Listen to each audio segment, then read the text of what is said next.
Prem Sharma hit your target में आप सभी का बहुत बहुत स्वागत करता हूं। देखिए, आज की जो हमारी क्लास है उसमें हम पढ़ेंगे लॉर्ड डलहौजी के बारे में। ये जो नाम है भारतीय इतिहास में, आधुनिक इतिहास में ये बहुचर्चित नाम रहा है दोस्तों।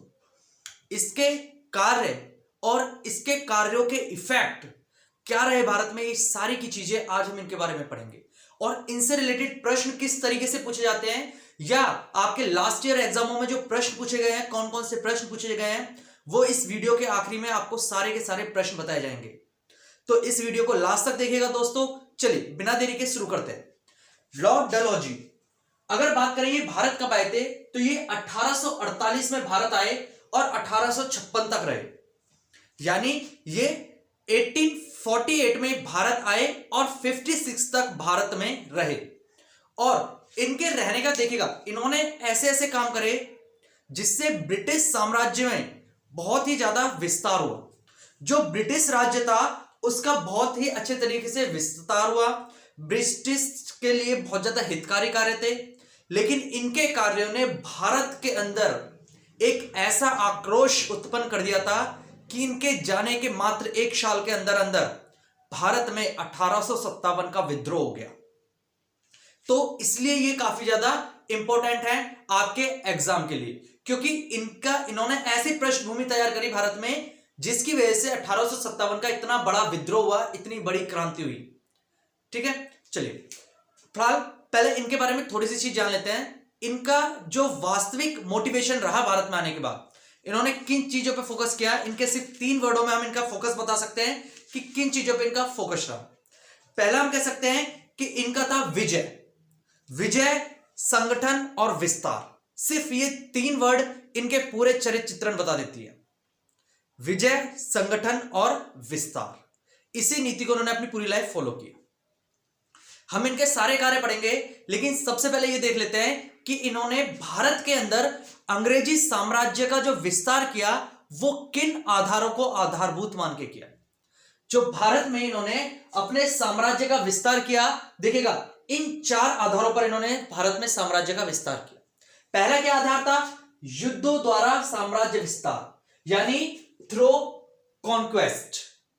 दूसरा, कुप्रशासन के आधार पर विस्तार, जिसे बोलते हैं माल एडमिनिस्ट्रेशन ऑफ स्टेट। तीसरा, पदों व पेंशनों को समाप्त करके, यानी abolition of post and pensions. और सबसे मेन जो रहा है दोस्तों, ये कम से कम 5 से 6 बार आपके एग्जाम में पूछा जा चुका है, जप्ती सिद्धांत, जिसे हम बोलते हैं गोद की प्रथा। उसके द्वारा राज्यों का विलय, जिसे बोलते हैं the theory of doctrine of lapse. तो इसका इंग्लिश नाम बहुत ज्यादा इंपॉर्टेंट है, क्योंकि सीधा आपसे पूछा जाता है कि डॉक्ट्राइन ऑफ लैप्स जो सिद्धांत प्रतिपादित किया, या इस सिद्धांत के आधार पर भारत में जो राज्यों का विलय किया, वो किस अंग्रेजी शासन ने शुरू किया था? तो वो थे लॉर्ड डलहौजी दोस्तों। देखिए दोस्तों, इसने युद्धों के द्वारा जो साम्राज्य विस्तार किया, उसमें हमारे 3 मेन आते हैं। पहला आता है हमारा द्वितीय आंग्ला सिख युद्ध, दूसरा आता है सिक्किम का, और तीसरा होता है दोस्तों द्वितीय आंग्ला बर्मा युद्ध। अगर बात करें द्वितीय आंग्ला सिख युद्ध, ये आंग्ला युद्ध होता है अंग्रेज और सिखों के बीच में जो युद्ध हुआ वो। अगर हम देखें कि आंग्ला युद्ध ये दोस्तों आपका 1845 से 49 तक चले, और कुल मिला के हमारे 2 आंग्ला युद्ध हुए।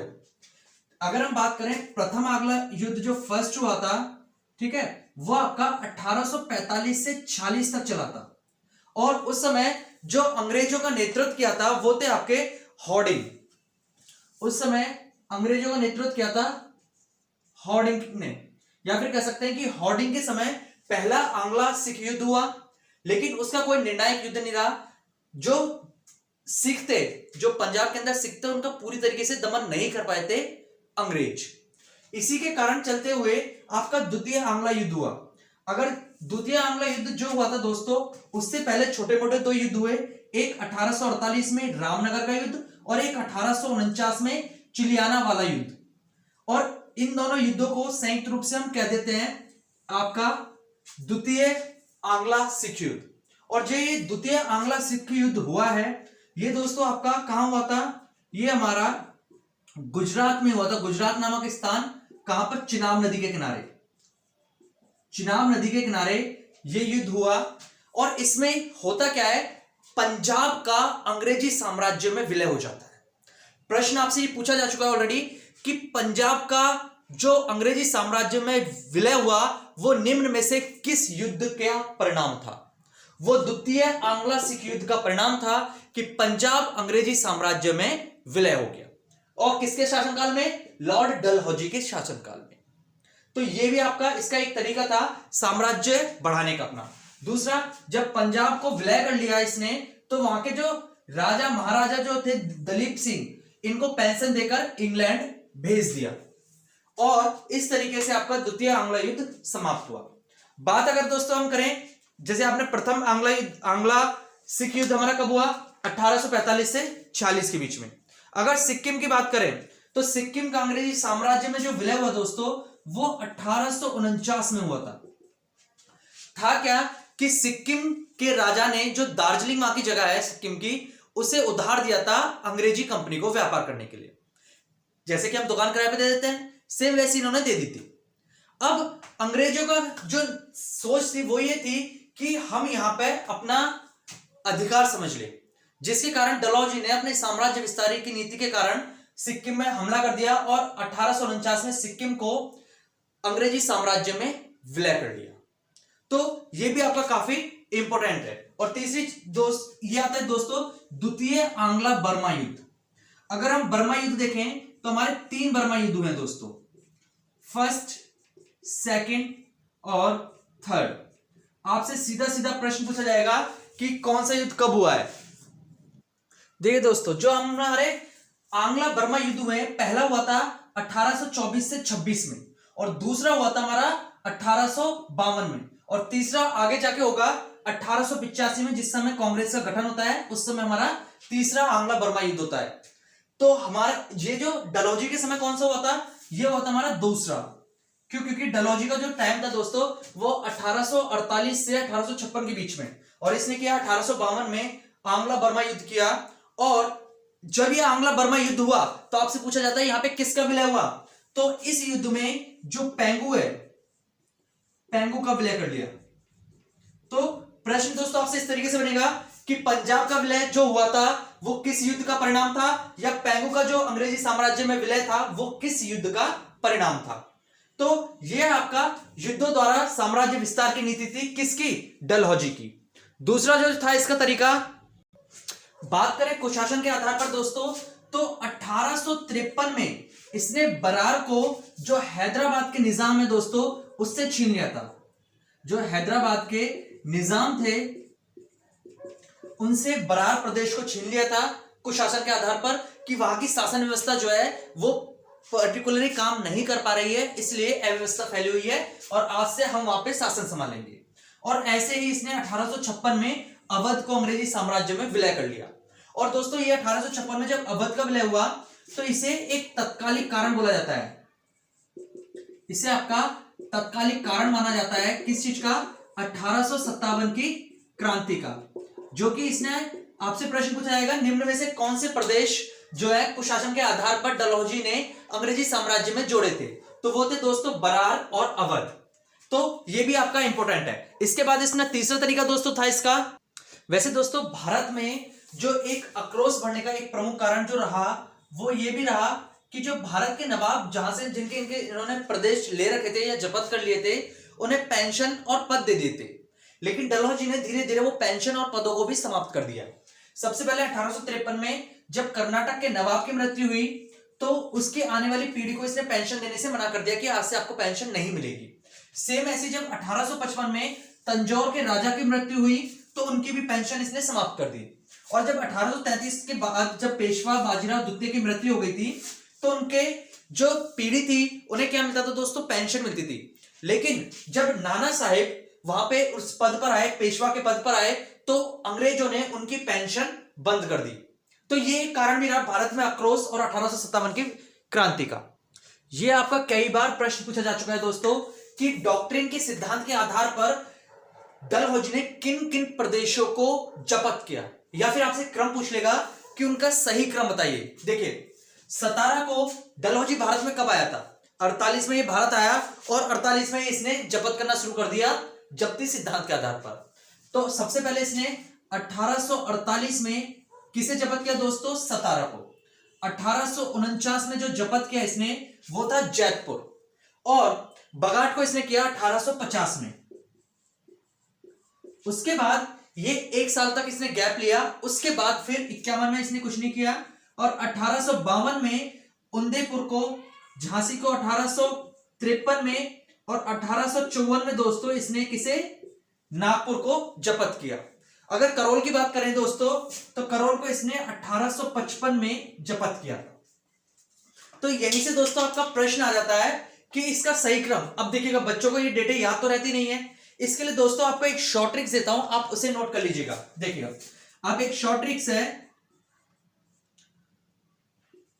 सबको जाकर बोल उसने झगड़ा नहीं किया। देखिए दोस्तों, आप इस शॉर्ट ट्रिक्स को याद रख लीजिएगा कि सबको जाकर बोल उसने झगड़ा नहीं किया। ठीक है, आपको डेटे याद रखने की जरूरत नहीं है। डेटा देखो, 48, 49, 50, बस एक 51 का गैप है। यहां पे देखेंगे 1 साल का गैप था, उसके बाद 52, 53, 54, 55 लगातार कर रहा है।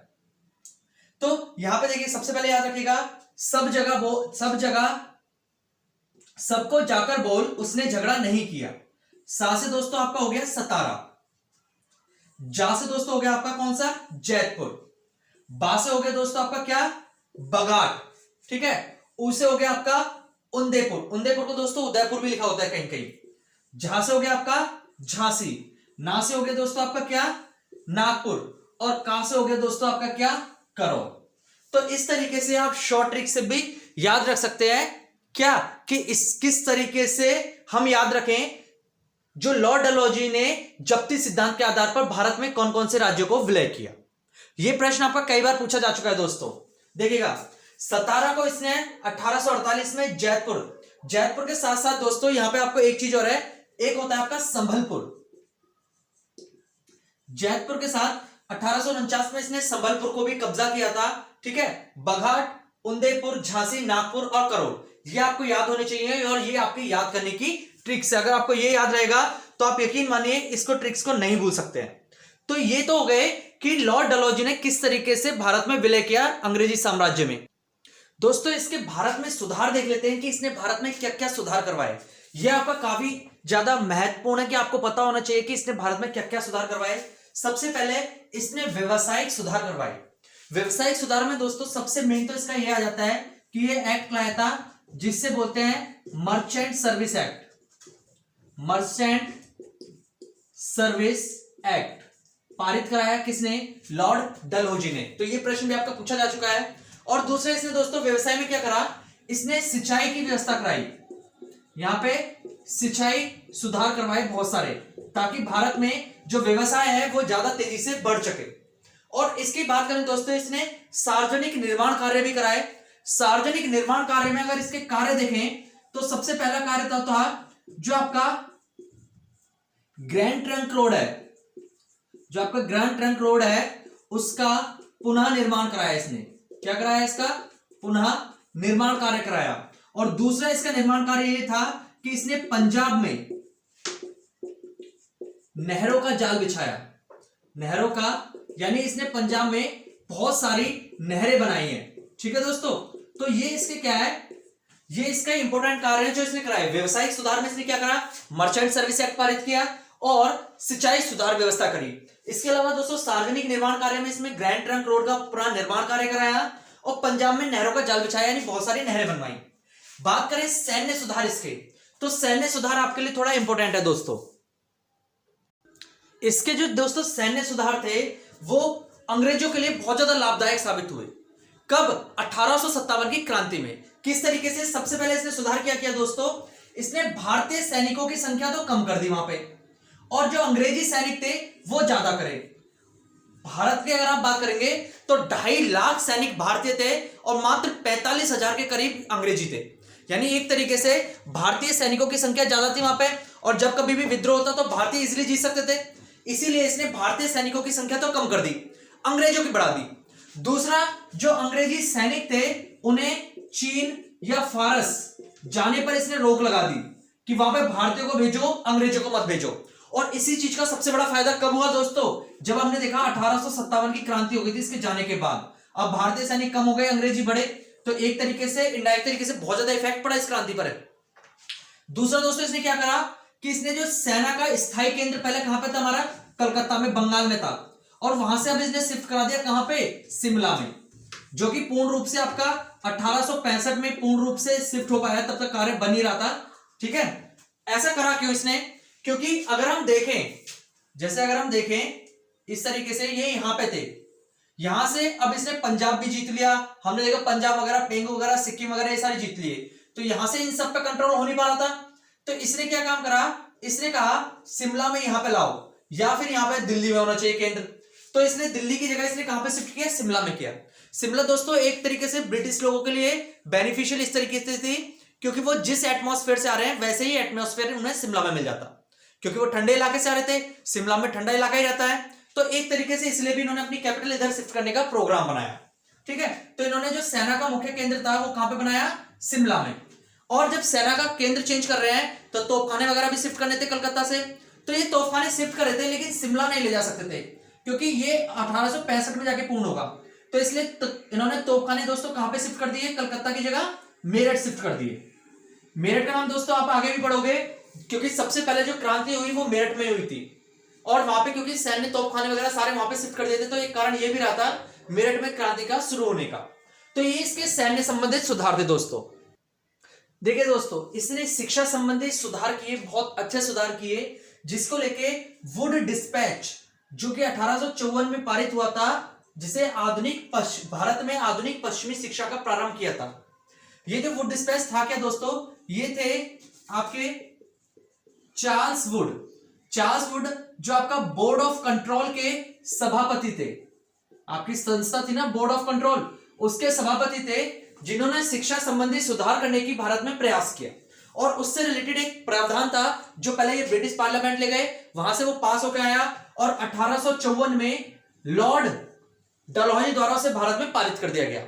जिसमें देखो सबसे पहला सुधार क्या करा, प्राथमिक, माध्यमिक और विश्वविद्यालय शिक्षा का वर्गीकरण किया।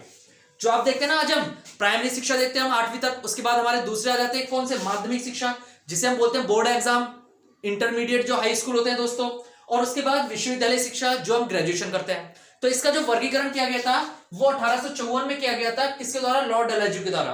प्रश्न आपसे पूछा जाएगा कि वुड डिस्पैच का संबंध किससे है, तो इसका संबंध शिक्षा सुधार से है दोस्तों।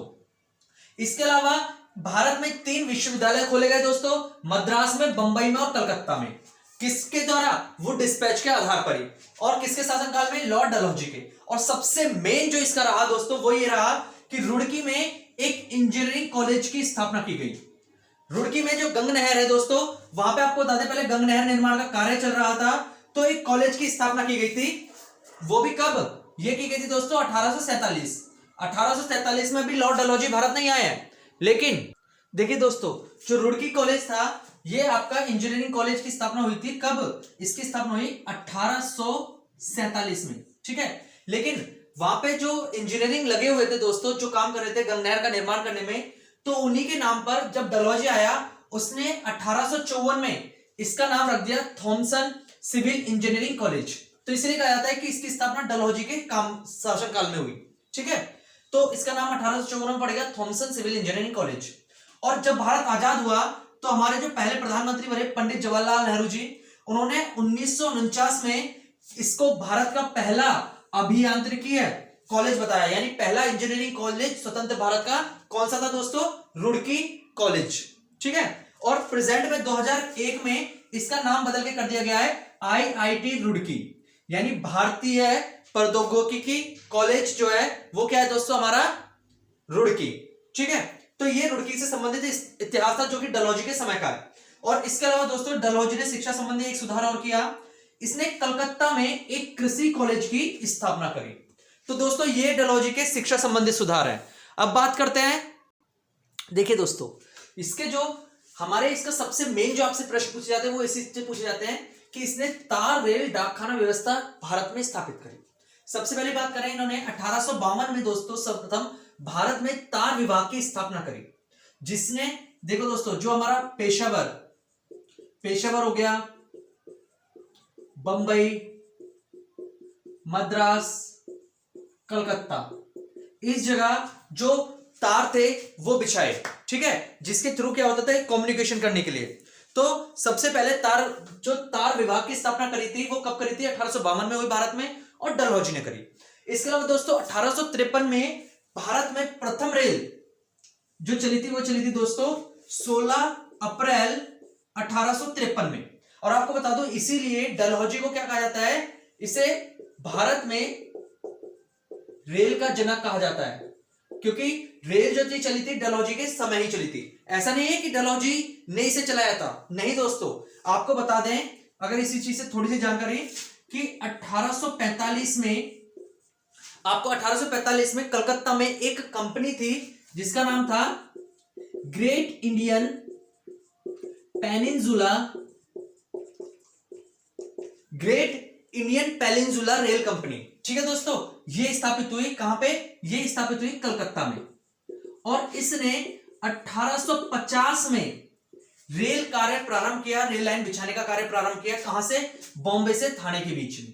और जब वो रेल कार्य पूरा हो चुका था, उसके बाद लॉर्ड डलहौजी ने 1853 में रेल चलवाई। ये जो प्रथम रेल चली थी दोस्तों, कई जगह लिखा रहता है 34-35, तो एवरेज जो होता है इसका 34 से 35 किलोमीटर तक की दूरी तय करी थी इस प्रथम रेल ने, ठीक है दोस्तों। तो ये कहां से चली थी, बॉम्बे से थाने के बीच में 16 अप्रैल 1853 में। किसके शासनकाल के दौरान, डलहौजी थे उस समय भारत के गवर्नर जनरल, ठीक है दोस्तों। इसके अलावा 1854 में इन्होंने एक एक्ट पारित किया, जो कि क्या था दोस्तों, डाकघर से रिलेटेड था। तो ये जो डाकघर एक्ट पारित किया, किसने किया, 1854 में लॉर्ड डलहौजी ने। और इसी से बता दो दोस्तों, भारत में जो हमारी प्रथम बार डाक टिकट, जो आज हम दोस्तों आपने देखा ना डाक टिकट, तो जो डाक टिकट प्रणाली शुरू हुई वो कब हुई, 1854 में, जब डाकघर एक्ट पारित हुआ।